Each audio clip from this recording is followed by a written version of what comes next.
Today, we have an updated Dynasty Superflex rookie mock draft following the end of the college football national championship, and not much has changed at the 101. We still have Caleb Williams, and watching some film, you can tell he has elite arm angles, elite arm talent, and can make some crazy plays out of structure.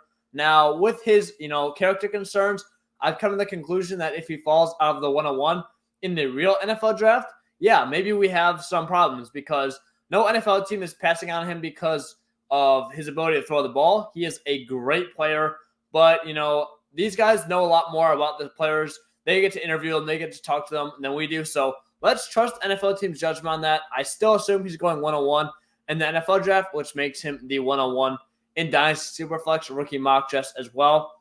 Then at 102, pretty standard as well, Marvin Harrison Jr., wide receiver out of Ohio State. Not much to say about Marv.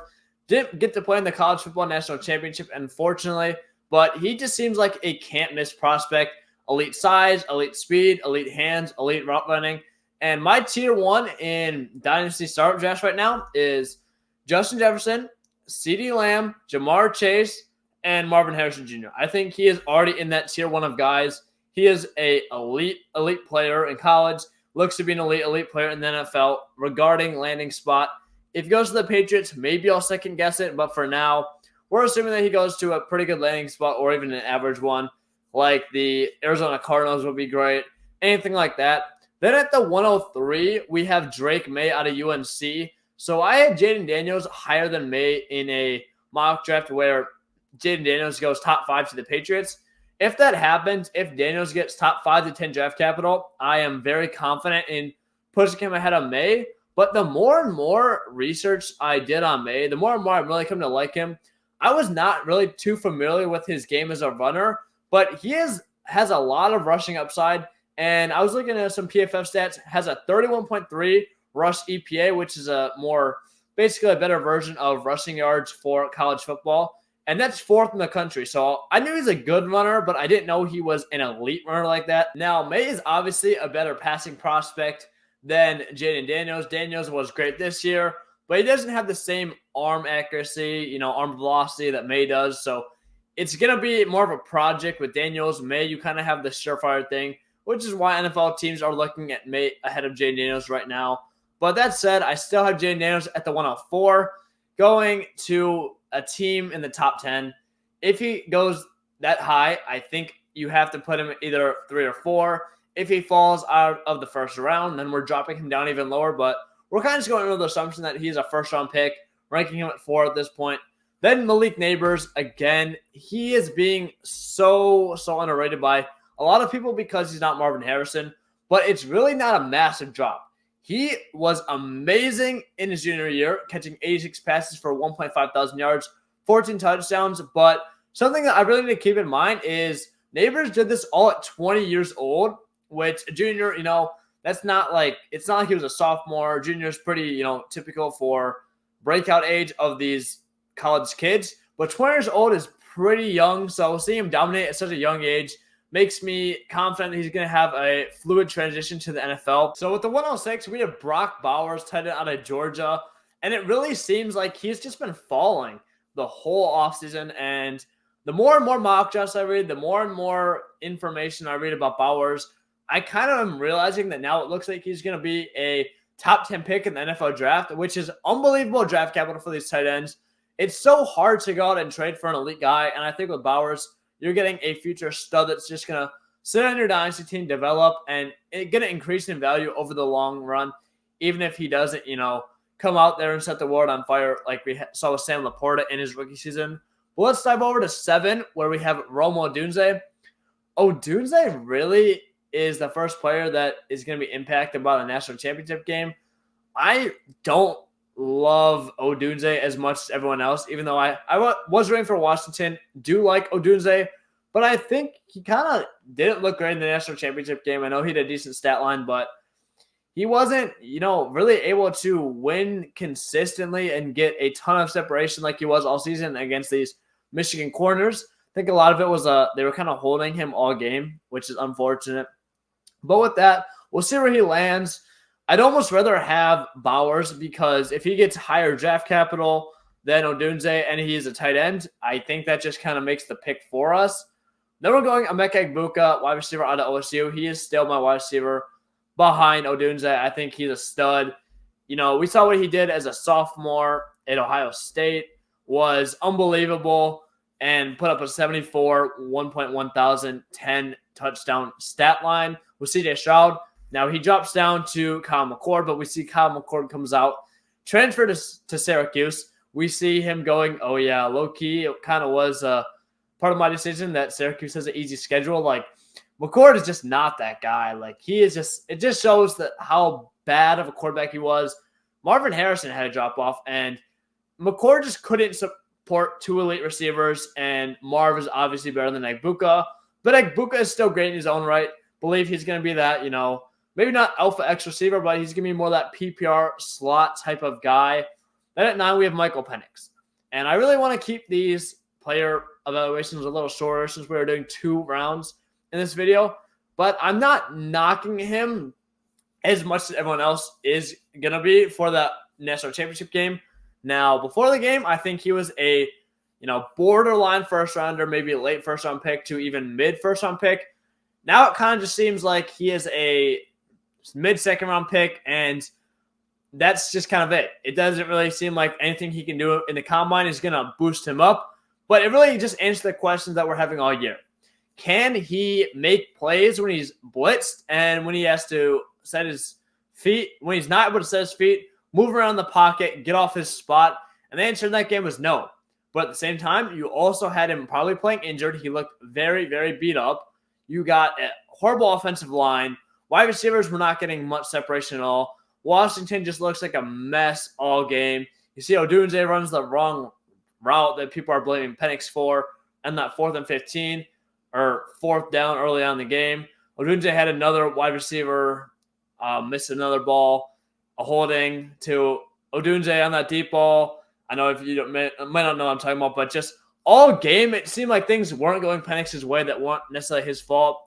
Yes, he wasn't able to answer that one question mark, which definitely deserves to drop him into the second round, because I think we were banking on him showing that he can, you know, maybe improvise a little bit, maybe lead his team, carry a team in the national championship. But that said, he seems like the guy I thought he was at the beginning of the year. Second round pick, needs a good situation, but that said, has a ton of great arm attributes, great arm power, great arm velocity, great arm accuracy, and is great when he has the right weapons around him. Just can't really move very well and still has issues with his mechanics, that kind of funky throwing motion is throwing off his back foot when pressured and under a blitz. At the 110, we have TreVeyon Henderson, because Quinshon Judkins just transferred from Ole Miss to Ohio State, likely meaning that Henderson's going to go to the NFL draft. So now that he is almost confirmed, I feel a lot more confident ranking him higher. I know that really shouldn't be the case, but either way, I just don't like Keon Coleman as well the more and more I think about it. Henderson looked like a beast. He obviously broke out as a freshman, dominated, and then just struggled to stay healthy, but looked great down the stretch. He's going to be one of the only players in this class that has 3-down capabilities, besides the guy after him, Braelon Allen. Now, he is the running back out of Wisconsin, have him at 11. And yes, you know, maybe he wasn't as good as Henderson, but still that early breakout at 17 years old, running for 1.2 thousand yards and 12 touchdowns as a freshman. He's more that player that maybe not necessarily a 3-down back because of his pass catching ability. He's not bad, but he's definitely not as good as Henderson. But he's very aggressive, has a good initial burst. And if he's a 3rd-round pick, I don't mind the draft capital on him either. Very young running back, though, and that's always important in Dynasty Fantasy Football. We're going to go with Keon Coleman at 12, and I think he's just a back-end first round at this point. And the more and more I look into it, catching 50 passes, 658 yards, and 11 touchdowns just hurts him when he's just getting dominated by all these other receivers in college football. It's not like he didn't have a good quarterback. He had Travis Hunter, a Heisman finalist, or Heisman candidate for most of the year. I know he went down, but that's not an excuse. I just not really sure what to think about Keon Coleman.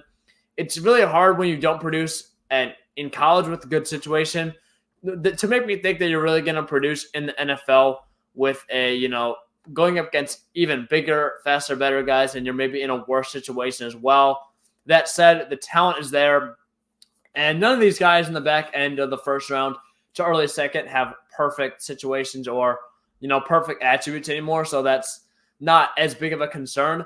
But then we'll go to the second round, and our first pick of the second round, the 201, is going to be Brian Thomas. Not the biggest Brian Thomas fan. It really irks me that Thomas didn't break out until this season where, he's playing alongside Malik Nabers. He has Jayden Daniels, Heisman finalist, throwing him the ball, and basically did nothing his first few years. But you got to give him a little slack. It's not like he broke out as a senior, still broke out as a junior. It's just I would like to see more from him. He's also an alpha X wide receiver, which doesn't translate as well to fantasy football as many people are setting it out to be. That said, definitely a great player. Should get first-round draft capital, so him and Keon Coleman are pretty interchangeable. Could even see moving him ahead of Braelon Allen at some points. Then at the 202, we're going with Xavier Worthy, a wide receiver from Texas. And it's between him and Adonai Mitchell, but I think I have to go with Xavier Worthy because even though he's very tiny, saying 6'1", 160 pounds, I think that doesn't really matter anymore. We are going to, dive deep into that in depth on the channel with a lot of other prospects. But the NFL is just more nurtured to the small wide receivers now because of how hard it is for these cornerbacks to play defense. They're getting ticky-tack holdings, passing interference on every call. It seems like they are not nearly as physical as they once were. Right now, he's predicted to go 34th overall in the NFL draft. A great sign for him. Almost if you can get first-round draft capital. Love to see that. Also broke out as a freshman, posting a 62, 981, 12 season, which is always a great sign. Kind of had a down year, bounced back in the past season, and I'm in love with Xavier Worthy and his talent. Super speedy guy. Love him in fantasy football. Then we're going to the 203. Bo Nix, not the biggest fan, but he's a quarterback. We'll just see where he goes. I think that, he does have a lot of questions about being an older guy, but he looked pretty good during his last season. Had 4.5 thousand yards, 45 touchdowns, and 3 interceptions. He does a lot of things well, nothing particularly great, but for Bo Nix and a lot of these other late-round quarterbacks, it's all going to depend on draft capital. That said, I think there's enough attributes that if he finds himself in the right situation, finds decent draft capital, it's worth taking a shot on him here. Then we're going to the 204 with Jalen McMillan, who is one of my favorite sleepers in this entire draft. He had a great national championship game, actually. He had the most catches on the team. And so he was injured for a lot of this year, but the last time we saw McMillan fully healthy was a junior. Broke out then, caught 79 passes for 1,098 yards and 9 touchdowns. He's going to be that more underneath guy, which is perfect for PPR leagues, which we're targeting right now. And just love the talent on McMillan. I think he's kind of flying under the radar because 1, they got Odunze. 2, he's been injured. And 3, he's not even really maybe the third best weapon on this offense. Dylan Johnson was kind of stealing all of the spotlight. Love McMillan, and I would draft him ahead of the next guy we have on this list, Adonai Mitchell. So I don't know why people are going to have him ranked above Xavier Worthy. He is that big alpha X receiver. Like I said, everyone loves it. Don't think it's right, but it makes sense. Just the issue is he never really had an elite season. 55 catches, 845 yards, 11 touchdowns as a wide receiver 2. Don't know if he's going to be a first-round pick in the NFL draft as well. Personally, I would rather have Xavier Worthy. Would rather have McMillan too because he's going to, like we saw, 80 catches versus 55. That's a 25-point swing. Assuming this is a PPR league, I think that's just a massive difference. McMillan's very underrated. I think Adonai Mitchell may be better from a real-life perspective than fantasy. I don't really think that those 11 touchdowns, even those 845 yards, is necessarily going to translate to the next level. Then we have a guy that I really want to talk about at the 206, JJ McCarthy. I don't even want to put him this high because I think he's that bad. The only issue is NFL scouts are saying, oh, this kid is upside, and he can run the ball a little bit, which is why, I'm like, all right, fine. I'll put him here at the 206, and he's a quarterback. That is it. This may sound like the dumbest take you've ever heard. It may as well be. But J.J. McCarthy winning that national championship game proved nothing to me. And if anything, it proved that any other quarterback could have done what he did. I mean, what do you have? 10 for 18, 140 yards on the biggest stage. His running backs obviously carried him. He did nothing. I mean, almost a little above 50% completion percentage. He just done nothing all game. You look at big games. Penn State, Nothing. He plays against an easy team, Bowling Green. 3 interceptions. I don't know what anyone is thinking, saying J.J. McCarthy is going to be the next Andrew Luck. That is absolutely ridiculous. These comps are getting out of hand. It makes me so infuriating. J.J. McCarthy is one of the most overrated prospects I have seen in so long. This is basically equivalent to hyping up A.J. McCarron on Alabama with a little bit of rushing upside and saying, oh yeah, go put him. He's a first-round pick. No, McCarthy is easily should be a third-round pick. I don't even know if he's better than Stetson Bennett at this point. The only reason he probably is because he can run the football. And his arm talent, nothing impresses me. If he gets out of the pocket, sure, 1 out of 100 times, maybe he makes a nice throw. That Ohio State game, people are talking about that throw. Wasn't even that good of a throw. Doesn't happen that often. A lot of times he gets out of the pocket, throws behind his receivers, and he has such good weapons that they bail him out. J.J. McCarthy, oh my God, he is so overrated. Still putting him here at the 206, but I know we got the rest of the video to continue on with, so we'll go on to the 207 with Trey Benson. All these running backs, I'm not going to go super in-depth with because it's hard really to judge them until we get to the combine, until we get to the draft, because, the speed numbers for 40s actually matters for running backs since that is a very predictive metric. But Benson looked pretty good at FSU. Very good on the ground. Improved as a pass catcher as well. So we'll see what his role is. But I think that he has the biggest ability to be a 3-down back out of almost anyone in this tier. Jonathon Brooks, seen a lot of film on him recently and definitely see the Aaron Jones comp. He had a season-ending ACL injury and definitely would be a lot higher than this. So I'm kind of going to be betting on the fact of modern medicine, and with Brees Hall, coming back bigger and better than ever, it looks like. Hopefully Brooks can recover that way as well. And if we're taking shots here, even if he's not 100% healthy, he definitely would be maybe almost a first-round pick. Probably would be ranked higher than Braelon Allen, almost higher than TreVeyon Henderson. So I'm going to take the discount and just shoot my shot with Jonathon Brooks here. Will Shipley, running back out of Clemson, I think he's a good player and like the pass catching ability out of him, but I don't think he's great at anything, which is kind of the knock for him. We'll see the draft capital. Bucky Irving at 10, and I'm drafting him because he is a very, very tiny guy. Stands at 5'10", 190 pounds, but he caught 56 passes. So the way things are going, you got Devin A-Chain, smaller guy, is getting a lot of love. Jahmyr Gibbs getting a lot of love, smaller guy. These guys can still eat at the NFL level. We'll see how bad his size is. Very excited to see those numbers at the NFL Combine. So, like I said, going to be hard for these running backs. But I'm putting Bucky Irving ahead of our number 11 in the second round. Audric Estime kind of just seems like, yeah, he's a good player. Had 1.3 thousand yards, 18 touchdowns. But he doesn't really have the speed or receiving skill set to be great at the next level. More so just a product of a good college running back, power back in a good Notre Dame offense. And to cap things off, we got Xavier Legette. Now, I get why you're taking him here. There's no one really else to take.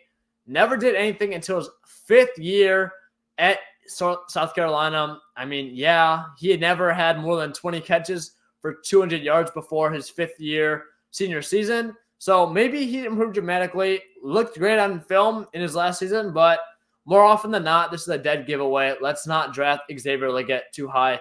I would honestly rather take a shot on one of these running backs because at least they showed production either as a junior, as a sophomore, or showed some sort of receiving capability that if they find themselves in the right draft capital spot, in the right landing spot, they could be a very solid pickup for your Dynasty team.